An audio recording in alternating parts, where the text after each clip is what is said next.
Atlanta is a city that is heard of frequently around the world by people. It has hosted events such as the 1996 Summer Olympics, and the 39th US President Jimmy Carter hails from this vibrant metropolitan area. Good morning, everyone. It's your host here, Darren. Next to me is my co-host, Gabe. We are currently at the Beltline. In today's show, we'll be talking about the Atlanta Beltline, and we've got three special guests here. Luke and Thomas are employees of the Beltline, and Nicholas is a fellow citizen just like you listeners. Luke and Thomas will be sharing information about the Beltline, and Nicholas will talk about his experience with the Beltline thus far. Stay tuned as we delve into topics like the future plans for the Beltline and the bottlenecks which are preventing progress from being made. So, to start things off, could you explain to us what the Beltline is and what are its missions for Atlanta? Why, of course I can. The Atlanta Beltline is a planned loop of 22 miles of modern streetcar planned and 33 miles of multi-use trail, and anticipated 2,000 acres of parks. It will open in phases through the anticipated completion in 2030. Its mission for Atlanta is to bring the city closer together. Now, Thomas will discuss job creations and Luke will talk about the housing aspect of the Beltline project. Thank y'all for having me. So, when we started off on the Beltline, we made our goals to be that we would bring $10 million of revenue into the Beltline. We would create 48,000 construction jobs by doing this, and we would create 30,000 permanent jobs along and on the Beltline. And so, thus far, we have gotten $4.1 billion in economic development, and it's been an 8-to-1 return on investment, so that's been phenomenal. Construction job-wise, we are at close to 30,000 construction jobs, so we're close, we're getting there, and we have 11,200 permanent jobs as of now. So we have made progress, but there definitely is still tons of work to be done, but we do plan on meeting those numbers. As for a more direct ways that we've been working with bringing more jobs, and especially jobs for local residents around the Beltline, in 2010 we began partnering with a training program for local residents, just in teaching important skills for the workplace and things like that. And 100% of our inaugural class were placed in jobs on the Beltline. So that program has been phenomenal. And we've also we've created tax incentives for working on or with us on the Beltline. And we've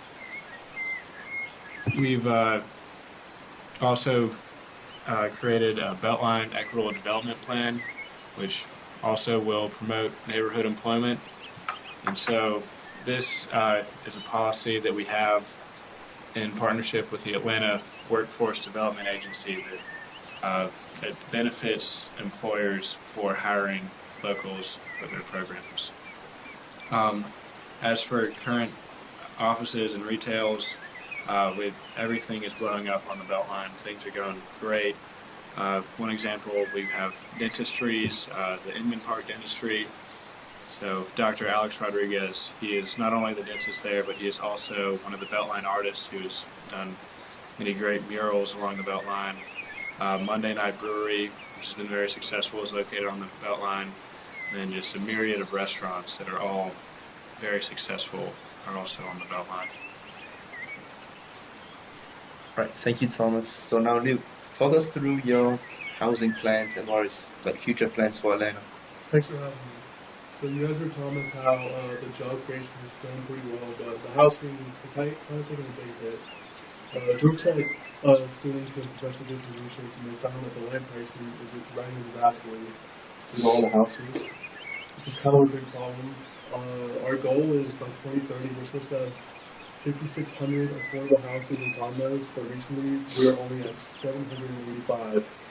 And 200 of those houses are only considered to be affordable. And for a condo or a housing unit to be considered affordable, they have to be 30% or less of the resident's income. So condos right now that are supposedly affordable are now selling for $350,000 which only 3/4 of the Atlanta residents cannot afford. The reason these units are really expensive is because the board members of the Beltline Incorporated invested millions of dollars in funds, which is a really big mistake in our part. So to make it up, they are really trying to get a trust fund that is projected to make $120 million in the next 25 years. That will help this project greatly. And the trust fund should help up to 80% of the lower income residents to find an affordable home. Up to this date, the Beltline has raised $12.5 million to affordable housing, which gives us an additional 425 to 600 housing units available.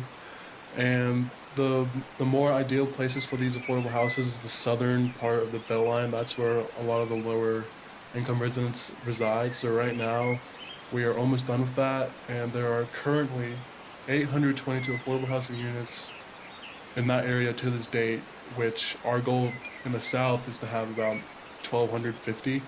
So we are very close to that goal. All right, thank you. So you have discussed the Beltline and its plans for Atlanta. Now let's look at a different perspective on this project. Here we have Mr. Geraldo, an Atlanta local who has been living here since he was a child.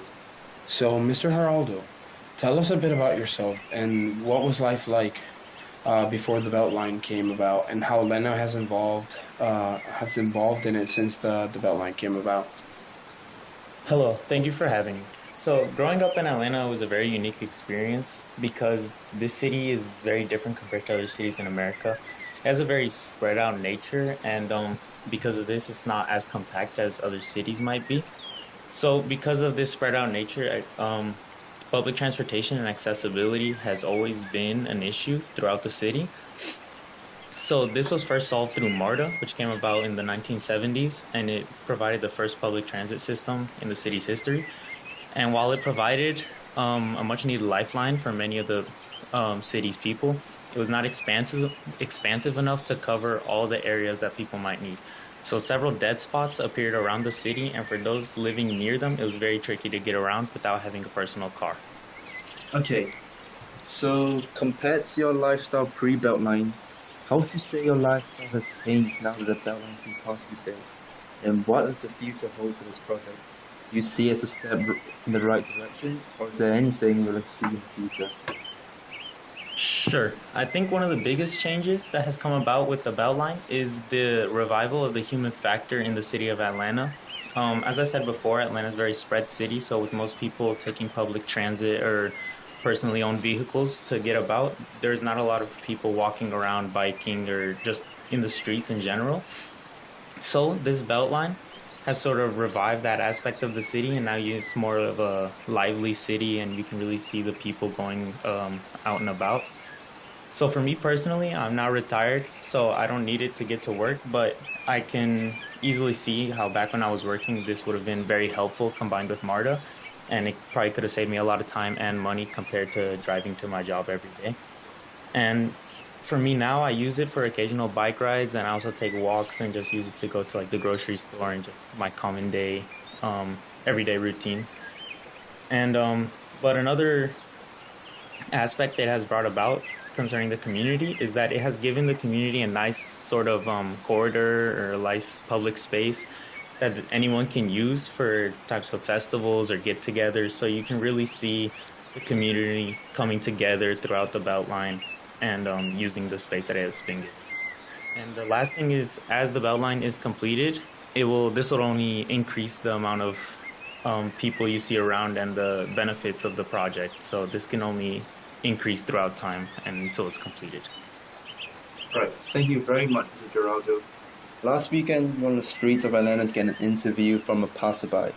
We asked him how he feels about the Beltline and what could be done to improve it. Here is what he has to say. Hey, do you mind if we bother you for a second? We needed an answer for a question for an English project. Okay, sure. Okay, the question is, how does the Beltline attempt to bring about your vision of Atlanta? Okay, well, I like the Beltline a lot because for me in Atlanta, like, I came from, like, a small town, so, like, it always feels super congested here in Atlanta. Like, it's a big change. And so the Beltline helps, like, bring a sense of like nature to the city instead of it feeling just like one big concrete jungle. It feels more open. So that's what I really like about the Beltline. Okay, so it appears we've come to the end of today's episode. We thank you all very much here today for listening. We really appreciate it. Just to wrap things up, to touch on the points that everybody has stated, with Atlanta being like so spread out, the MARTA and the Beltline have brought the city together, and it's really brought a sense of community to the overall city. In terms of jobs, it's doing a great job in providing them. There's been, like we discussed, an insane amount of jobs created through the Beltline project. And in terms of the housing aspect, yeah, it is a little bit behind, but it is looking up to doing a lot better. Thank you very much for listening. Have a great day.